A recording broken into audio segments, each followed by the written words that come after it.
அனைவருக்கும் வணக்கம். நாம அக்யூவில உமர் ஃபாரூக் அவர்களின் வீட்டுக்கு ஒரு மருத்துவர் புத்தகத்தை வாசித்துக் கொண்டிருக்கிறோம். போன வகுப்புல நம்ம என்ன பார்த்தோம்னா, எல்லா விஷயங்களும் இயற்கை விதிப்படிதான் நடக்கும். விதிங்கிறது இயற்கையானது, அதை யாருமே நம்ம தலையில எழுதுறது இல்ல. இப்போ உடலின் இயற்கை, உள்ளுறுப்புகளின் இயக்கத்தை அறிந்து கொள்ள நம்ம உடலை அறுத்து பார்த்து அந்த மருத்துவ படிப்பு படிச்சாகணும் அப்படிங்கிற அவசியம் இல்லை. நம்ம பகுத்தறியும் சக்தியின் மூலமாக சிந்தித்து உணரும் அடிப்படையிலேயே நம்ம இந்த அறிவை எடுத்துக்கொள்ள முடியும் அப்படின்னு பார்த்தோம். நம்முடைய செரிமானம் என்கிற அந்த ப்ராசஸ்க்கு உடல்ல இருக்கிற ஒட்டுமொத்த உள்ளுறுப்புகளும் ஒன்று சேர்ந்து இயங்குகின்றன அப்படிங்கிறத நம்ம நேற்று பார்த்தோம். செரிமானம் என்பது ஒன்றிரண்டு உறுப்புகளின் தனித்த இயக்கம் கிடையாது, ஒட்டுமொத்த உடலின் இணைந்த இயக்கம். இது எல்லாமே ஒவ்வொரு உள்ளுறுப்பும் தன்னுடைய இயற்கை விதிப்படி ஒருங்கிணைந்து உடலின் இயக்கத்திற்கு துணை புரிகிறது. இதையும் பார்த்தோம். இயற்கையின் எந்த ஒரு இயக்கமும் விதியை மீறியது கிடையாது. நம்முடைய உடல் கூட இயற்கையின் ஒரு அங்கம்தான். அப்போ உடலோட இயக்கமும் விதியை மீறுவது கிடையாது. சோ இது எல்லாமே நம்ம நேத்து தெரிஞ்சுக்கிட்டோம். இன்னைக்கு பகுதி 1 பாகம் 6க்கு போகலாம். தலைப்பு ஒன்றும் ஒன்றும் இரண்டல்ல. என்ன சொல்ல வராருன்னு தெரிஞ்சுக்கலாம். உடல் என்பதை நாம் எப்படி புரிந்து கொள்ளலாம்? உடல் உறுப்புகளால் ஆனது. உறுப்புகள் உள் அவயங்களால் ஆனவை. உள் அவயங்கள் தசை துண்டுகளால் ஆனவை. இப்படி தொடரும் பிரிப்பில் கடைசியாய் கிடைக்கும் அலகு உயிரணு. இந்த முழு உடல் என்பது எல்லா உறுப்புகளும் சேர்ந்தது. அப்போ உறுப்புகள் அப்படின்னு எடுத்துக்கிட்டோம்னா ஒவ்வொரு உறுப்பும் உள் அவயங்களால் ஆனவை.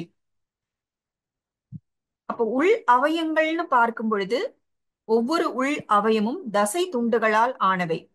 இப்ப இந்த தசை துண்டு எதனால் ஆனது? இப்படி நம்ம பகுத்தறிந்து பார்த்து கொண்டே இருக்கும் பொழுது கடைசியா கிடைக்கக்கூடிய அந்த யூனிட் என்னன்னா அதுதான் உயிர் அணு. இதுதானே பௌதீகத்துல கூட சொல்றாங்க. ஒரு பருப்பொருளை நாம உடைத்து கொண்டே போனோம்னா கடைசியாக கிடைப்பது அணு. அதே போலதான் இந்த உடலும். உயிர் அணுக்களால் ஆனது திசு. திசுக்களால் ஆனது உறுப்பு. உறுப்புகளால் ஆனது உடல். இயற்கை விதிகளை உணர்ந்து கொள்ள உடலை அறிந்து கொள்வது எப்படி போதுமானதோ அதே போன்று உடல் இயக்கத்தை அறிந்து கொள்ள அணுவின் இயக்கமே போதுமானது. போன வகுப்புகளில் நம்ம பார்த்தோம் இல்லையா? இந்த பிரபஞ்ச விதிகளை புரிஞ்சுக்கிறதுக்கு நாம உடலை புரிஞ்சுக்கிட்டாலே போதும். உடலும் பிரபஞ்சமும் இயற்கை விதிகளுக்கு உட்பட்டது. இப்போ உடலை எப்படி புரிஞ்சுக்கணும், உடலோட இயக்கம் என்ன அப்படின்னு தெரிஞ்சுக்கணும்னா அணுவின் இயக்கத்தை தெரிந்து கொண்டாலே போதுமானது அப்படின்னு சொல்றாரு. கண்ணிற்கே தெரியாத உயிர் அணுவை அருவம், உருவம், அரு உருவம் என்று துவங்கி 9,000 வகையான இயக்கங்களை கூறுகிறது நம் பாரம்பரிய மருத்துவங்கள். இவ்வளவு நுட்பமும் ஆழ் சிந்தனையும் கூட உடலை புரிந்து கொள்ள அவசியம் இல்லை. இந்த அணு என்பது கண்ணுக்கே தெரியாதது. நம்முடைய பாரம்பரிய மருத்துவங்கள் இந்த உடலை, உயிர் அணுவை எப்படி பிரிச்சிருக்காங்கன்னா 9,000 வகையான இயக்கங்களை அருவம், உருவம், அரு உருவம். இதெல்லாம் ரொம்ப நுட்பமான விஷயங்கள். இவ்வளவு நுட்பமோ இல்ல ரொம்ப ஆழமா சிந்திக்கணும் அப்படிங்கிற அவசியம் கூட கிடையாது. உயிர் அணுவின் அடிப்படை இயக்கம் ஒன்றே ஒன்றுதான், அதுதான் செரிமானம். சோ ரொம்ப கஷ்டப்பட்டு ஆழமான விஷயங்களை புரிஞ்சுக்கணும்னு அவசியமே இல்லை. உயிர் அணுவை புரிந்து கொண்டாலே போதும். உயிர் அணுவின் அடிப்படை இயக்கம் ஒன்றே ஒன்றுதான், அதுதான் செரிமானம். இந்த செரிமானத்தை புரிஞ்சுக்கிட்டாலே நிறைய விஷயங்களை புரிஞ்சுக்க முடியும்னு சொல்றார். இந்த செரிமானம் என்பது உண்ணுவதும் வெளித்தள்ளுவதும் இணைந்த இயக்கம். செரிமானம் என்பது உண்ணுவதும் வெளித்தள்ளுவதும் இணைந்த இயக்கம். இதை வேறு வார்த்தைகளில் கூறுவதானால் உட்கிரகித்தல், வெளியேற்றல் என்று கூறலாம். உட்கிரகித்தல் அப்படின்னா அசமிலேஷன், வெளியேற்றுதல்னா டிசிமிலேஷன். உள்ளே எடுத்துக்கொள்ளுதல், வெளியே தள்ளுதல். இதுதான் செரிமானம். இது இரண்டு செயல்களால் காணப்பட்டாலும் இரண்டும் ஒன்றுதான். இந்த உட்கிரகித்தல், வெளியேற்றுதல், இப்படி இது இரண்டு செயல்களாக தென்பட்டாலும் இரண்டுமே ஒன்றுதான். உட்கிரகித்தலின் இறுதி பகுதி வெளியேற்றுதல். வெளியேற்றத்தின் துவக்கம் உட்கிரகித்தல். உள்கிரகித்தலின் இறுதி பகுதி வெளியேற்றுதல். வெளியேற்றத்தின் துவக்கம் உள்கிரகித்தல். எல்லா உடல் இயக்கமும் இந்த அடிப்படையை கொண்டதுதான்.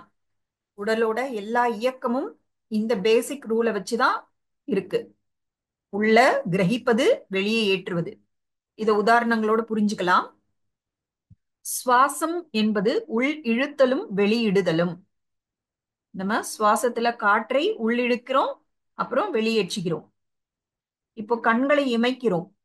அது எப்படி இருக்கு? கண்களை மூடுவதும் திறப்பதும். இப்ப இதய துடிப்பு இருக்கு. இதய துடிப்பு என்பது அனுமதிப்பதும் வெளியேற்றுவதும்.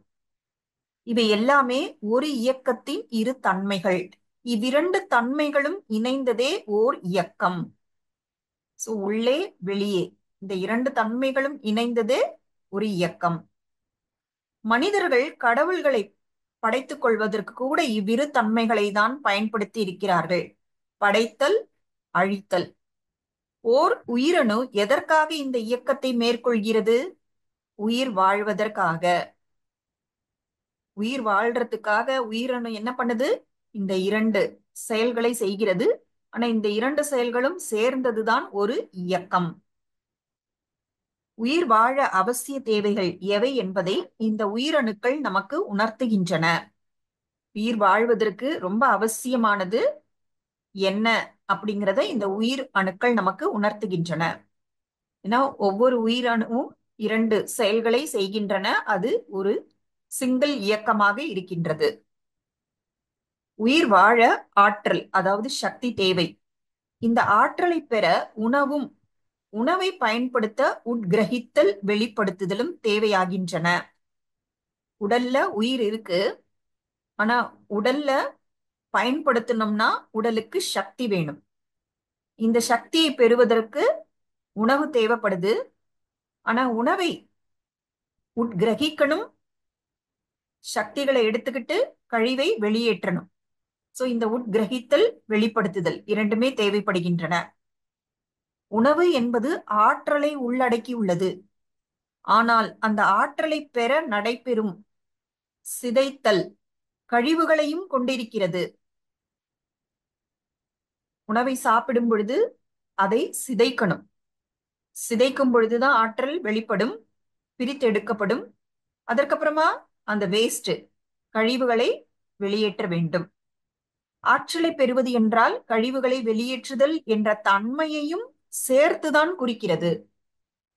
ஆற்றலை எடுத்துக்கிட்டோம் அப்படின்னா அந்த வேஸ்ட வெளியில அனுப்பணும். அதுவும் சேர்ந்ததுதான் ஆற்றலை பெறுவது என்பது. சோ கழிவு வெளியேற்றம் என்பது மிக மிக அவசியமானது அப்படிங்கிறத நமக்கு புரிய வைக்கிறாரு. நெல்லில் இருந்து அரிசியை பிரித்தெடுக்க உமி என்ற மேற்தோலை நீக்க வேண்டியிருக்கிறது அல்லவா? அப்படி கழிவுகளை நீக்கி ஆற்றலை பெற்று தன்னை காத்துக் கொள்கிறது உயிரணு. அந்த நெல்லுல இருக்கிற மேல் தோலை எடுத்தாதான் உள்ள இருக்கிற அரிசியை சிதைத்து அதுக்குள்ள இருக்கிற அந்த ஆற்றலை எடுக்க முடியும். அதே போலதான் நம்ம உணவிலும் இருக்கக்கூடிய கழிவுகளை நீக்கிதான் ஆற்றலை பெற்றுக்கொள்ள முடியும். இப்படித்தான் தன்னை காத்துக் கொள்கிறது ஒவ்வொரு உயிரணுவும். இப்படியும் உயிரணுன்னு சொல்லலாம், இல்ல உயிரணுக்களால் ஆன உடல் அப்படின்னு சொல்லலாம். ஏன்னா உடல் ஒட்டுமொத்தமாக பல கோடிக்கணக்கான உயிரணுக்களால் ஆனதுதான் உடல். இப்பொழுது மீண்டும் கேள்விக்கே திரும்புவோம். உயிர் வாழ அவசியம் தேவை பெறுதலும் நீக்குதலுமான ஒரே செயல் மட்டும்தான். சோ இந்த உடல்ல உயிர் வாழணும் அப்படின்னா ரொம்ப முக்கியமான தேவை என்ன?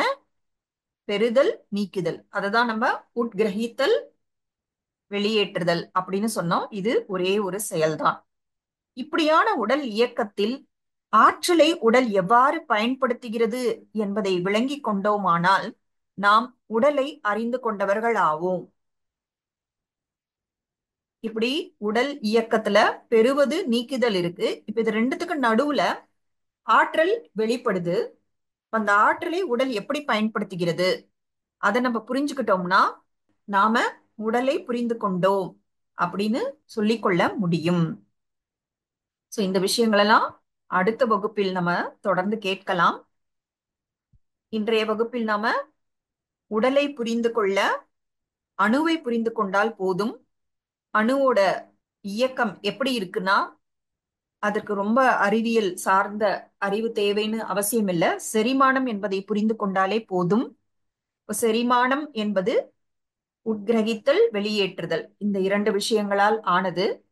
இதுக்கு உதாரணமாக நம்ம சுவாசிக்கிறோம், கண்ணிமைக்கிறோம், இதய துடிப்பு இருக்கு. இது எல்லாமே உள்ளே வெளியே, உள்ளே இழுத்துக்கொள்ளுதல், வெளியே தள்ளுதல், இந்த இயக்கத்துல தான், இந்த செயல்களில் தான் இந்த இயக்கமே நடைபெறுகிறது அப்படிங்கிறதையும் நம்ம புரிஞ்சுக்கிட்டோம்.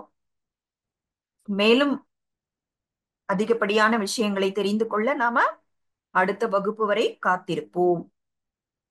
நன்றி, வணக்கம்.